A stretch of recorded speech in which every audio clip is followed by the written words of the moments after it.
Bonsoir à toutes et à tous et merci de rester fidèles au programme du soir sur Nouveau. Bienvenue dans Regard croisé, le tout premier numéro de cette semaine. Encore 4 sujets à aborder avec nos invités. Nous parlerons d'abord du Sénégal, le Premier ministre Ousmane Sonko en tournée ouest-africaine.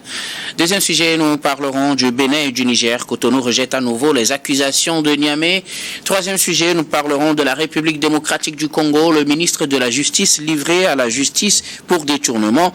Puis nous terminerons bien évidemment par le Togo pour parler des municipales, nouveau report de la clôture des dépôts de candidature.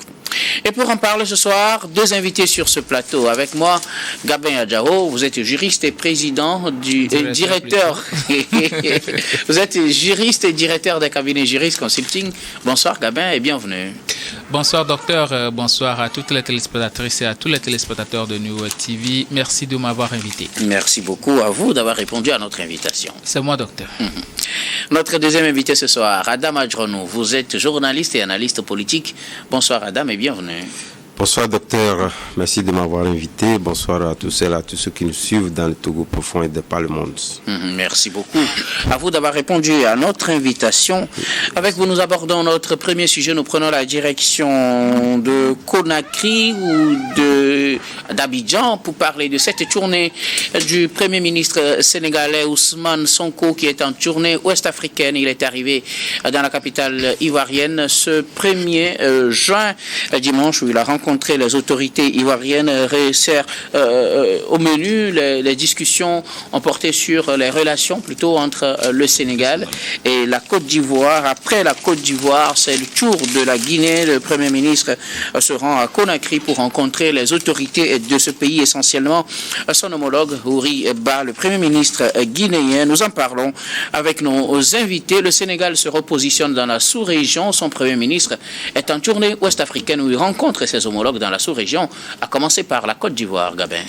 Oui, je pense que c'est quelque chose de très bien parce que déjà, même son président, Bassirou Diomaye Faye, avait déjà commencé ce genre de consultation en rendant visite aux pays les plus proches. Et aujourd'hui, on constate que Ousmane Sonko amorce quand même le même pas de son président. Et on sait très bien que Bassirou Diomaye Faye, venant au pouvoir, a marché quand même sur le plan de gouvernement d'Ousmane Sonko. Aujourd'hui, Ousmane Sonko il prend son bâton de pèlerin pour pouvoir rencontrer les dirigeants des pays de l'Afrique de l'Ouest. Vous savez, Ousmane Sonko, depuis le début de sa lutte, est un visage quand même du panafricanisme et surtout de la rupture avec les anciennes pratiques. Donc du coup, aujourd'hui, en tant que ce visage-là, vous savez, il a commencé sa visite par le Burkina Faso et d'autres pays qui aujourd'hui prônent quand même la rupture avec les pratiques impérialistes et surtout avec l'ancien impérialisme qu'on appelle souvent métropole.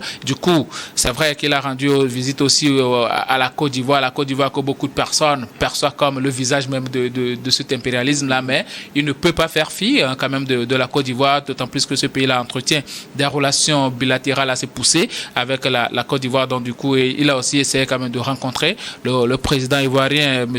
Alassane Dramane Ouattara, pour pouvoir discuter d'un certain nombre de sujets. Vous savez, moi j'apprécie véritablement ce genre d'habitude à pouvoir rendre visite au pays et surtout à essayer d'imposer quand même ces idéologies parce que vous savez, tel que je l'ai déjà dit, Ousmane Sonko c'est une figure du panafricanisme actuel. Du coup, il faut rendre visite à des pays et surtout à des forces politiques qui épousent quand même la même idéologie, renforcer la coopération et surtout faire asseoir le Sénégal. Le Sénégal, ce n'est pas qu'un pays. Avant, on pensait, on taxait le Sénégal d'être quand même le visage là qui représentait beaucoup plus la France. Aujourd'hui, qui a une certaine rupture politique avec la France et surtout par rapport à un certain nombre de pratiques, il faut faire asseoir le Sénégal dans le concert des nations et surtout dans le concert des nations ouest-africaines par la nouvelle vision de son président et de son premier ministre, à savoir la rupture avec les anciennes pratiques qui, selon eux, ont fait assez de mal aux pays africains. Donc moi je pense que c'est une très bonne chose, rendre visite à ces pays-là, discuter et avec les dirigeants et aussi être proche des populations, parce que Ousmane Sonko, par rapport à sa vision, il ne doit pas être cloîtré dans son pays, le Sénégal, mais il doit porter sa vision vers la couche la plus jeune de l'Afrique, et ça commence par l'Afrique de l'Ouest. Je pense que il a atteint beaucoup plus de cœurs et il a touché beaucoup plus de personnes qu'on ne l'aurait imaginé. Aujourd'hui, sa visite et sa tournée, pour moi, a apporté assez de fruits. Vivement que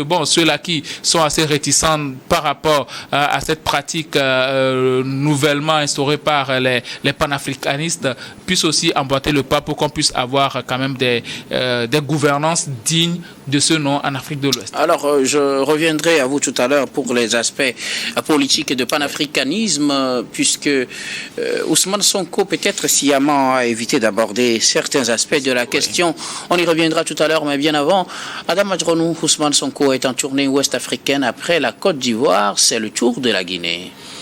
Vous savez, aujourd'hui, aucun pays ne peut vivre en autarcie. Vous savez, Ousmane Sonko, sinon le dieu Ousmane Sonko faille arriver donc au pouvoir, incarne une vision diamétralement opposée à ce que l'on a constaté depuis des lustres, une gouvernance qui imprime une marque panafricaine, comme l'a dit tout à l'heure Adjaro.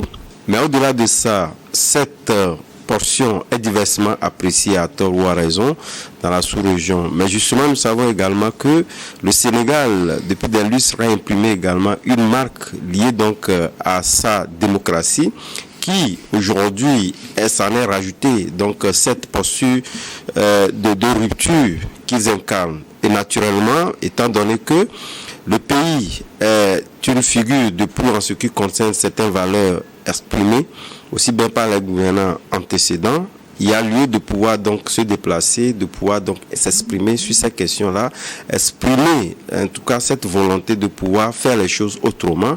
Et justement, ces choses-là sont diamétralement opposées à ce que l'on a connu avec le colon par le passé.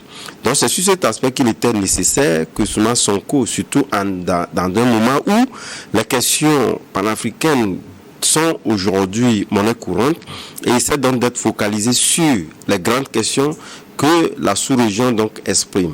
Donc naturellement, cette question tenait donc à cœur Ousmane Sonko, qui donc s'est déplacé dans certains pays. On prend par exemple la Côte d'Ivoire, qui est considéré comme un pays paria, lié donc à cette vision qui sont totalement calquées à la vision de la France, ce que rejette pratiquement la plupart des jeunes qui sont donc à la tranche d'Ousmane Sonko et Faye.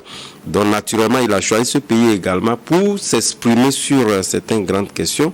Et vous savez, le Sénégal était également sollicité sur des grandes questions, notamment lorsque vous prenez par exemple l'AES qui est aujourd'hui au centre des préoccupations majeures en ce qui concerne sa rupture avec la CEDEAO. Mais justement, le Sénégal était mis donc en avant, mais il a eu quand même à mener cette diplomatie qui, en réalité, n'a pas totalement pris, mais il fallait également que Ousmane Sonko puisse se déplacer dans ces pays-là, s'exprimer sur la question pour que certains comprennent en réalité de quoi est question aujourd'hui, cette rupture-là exprimée par le duo Ousmane Sonko et Faye, liée également à cette distance prise par rapport à cette question de gouvernance où pour la plupart du temps les gens estiment que lorsque vous prenez le pouvoir, il y a lieu donc de pouvoir donc protéger, sinon ne pas en tout cas mettre sur la place publique certains qui ont eu donc à gouverner ce qu'ils sont en train de faire aujourd'hui.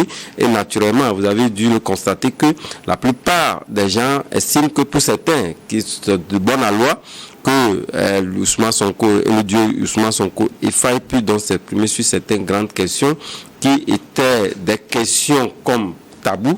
Donc je pense que Ousmane Sonko est en train de pouvoir ramener le Sénégal au centre, en tout cas d'un modèle de pays, et justement dire qu'ils sont toujours sur cette lancée, faisant en sorte qu'ils ont au-delà de ce qu'on a connu du Sénégal, en rajouter certaines valeurs qui risquent quand même de faire école dans certains pays de l'Afrique de l'Ouest. Donc c'est sur cet aspect-là que Ousmane Sonko a jugé opportun de pouvoir faire cette tournée sous-régionale, de rencontrer des gouvernants, peu importe la posture que ces gouvernants-là représentent au sein de la CEDEAO, mais quand même la grande question qui est sa préoccupation majeure, c'est de faire briller le Sénégal dans la sous-région pour que les gens comprennent que le Sénégal ne s'est pas dérobé de ses anciennes habitudes, mais à cela s'est rajouté certaines habitudes de rupture qu'il était donc opportun d'expliquer à certains chefs d'État de la sous-région. Merci beaucoup.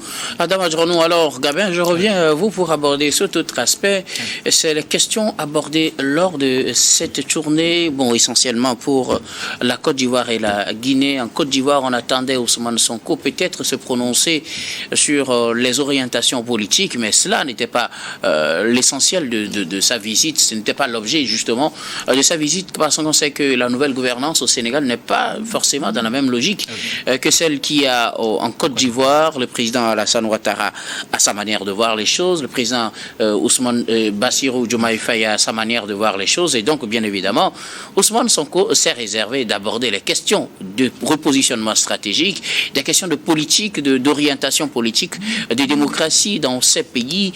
En Guinée également, on l'attendait sur la disparition des acteurs de la société civile, sur certaines questions d'ordre politique, mais le Premier ministre ivoirien a préféré parler tout simplement de coopération économique ou de rapprochement des deux pays, soit avec la Côte d'Ivoire, soit avec la Guinée, sans se mêler aux affaires politiques. Comment le comprenez-vous?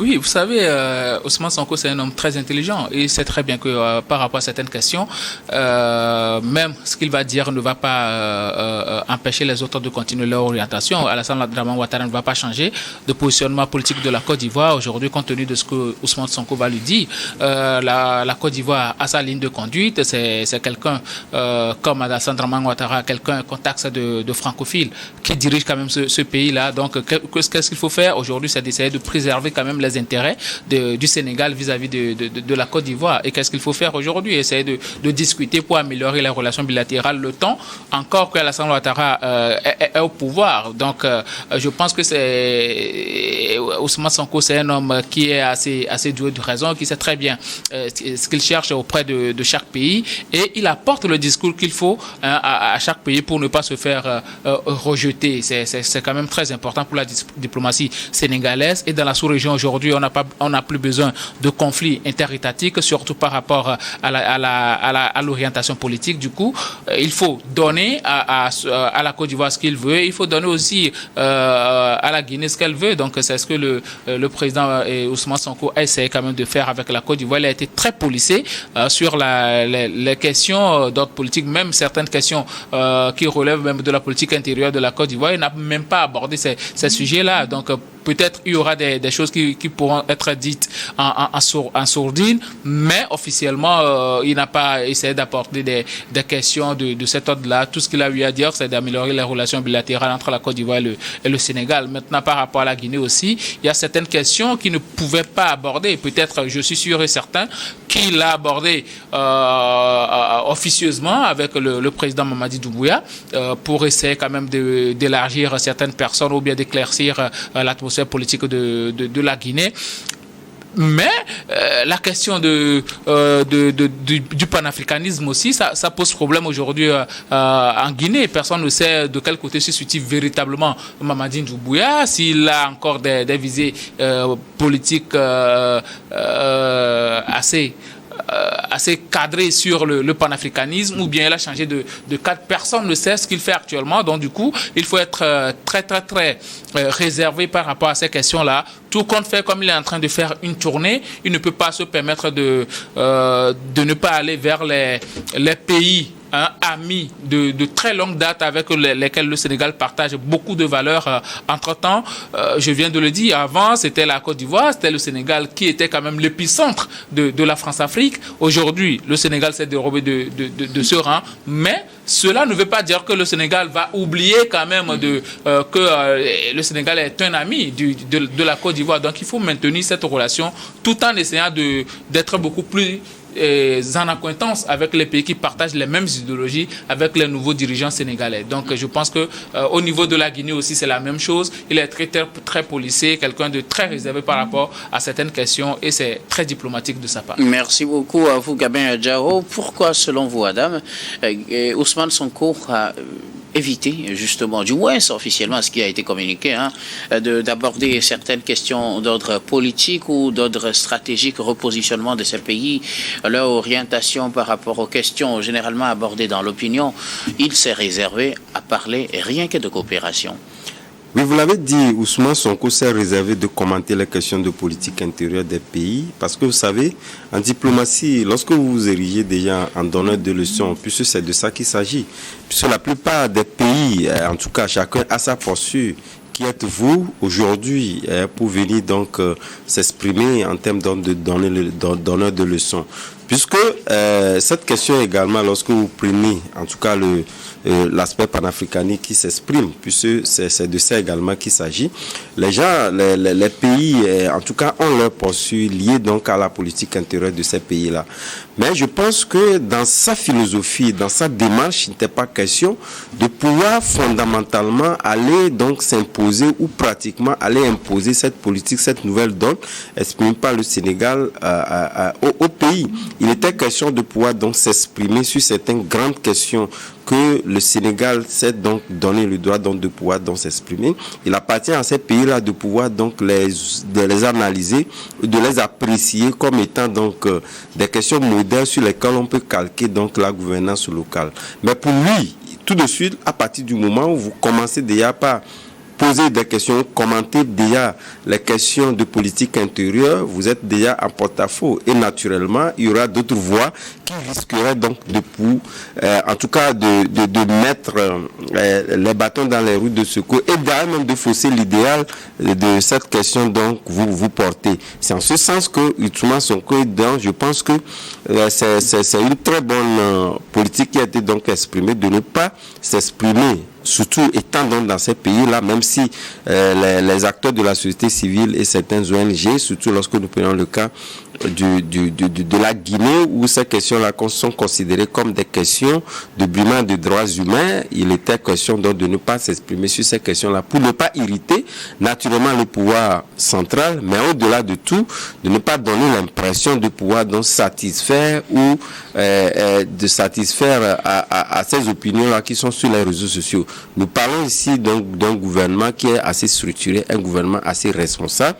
Et lorsque même par le passé, ici, les gens pouvaient donc s'y attendre de pouvoir voir Ousmane Sonko par le passé s'exprimer sur certaines questions, parce qu'on explique que c'est un idéal partagé sur ces questions. Et lorsque la brimade des droits humains est révélateur et a été exprimé, il appartient donc de pouvoir s'exprimer. Mais lorsque vous êtes un gouvernement, il ne vous appartient pas directement de pouvoir donc s'exprimer sur ces questions-là, histoire de ne pas irriter votre interlocuteurs qui sont dans des gouvernants. Voilà. Merci beaucoup à vous tous pour vos contributions. Nous allons marquer la première pause et on reviendra tout à l'heure pour la suite de cette émission.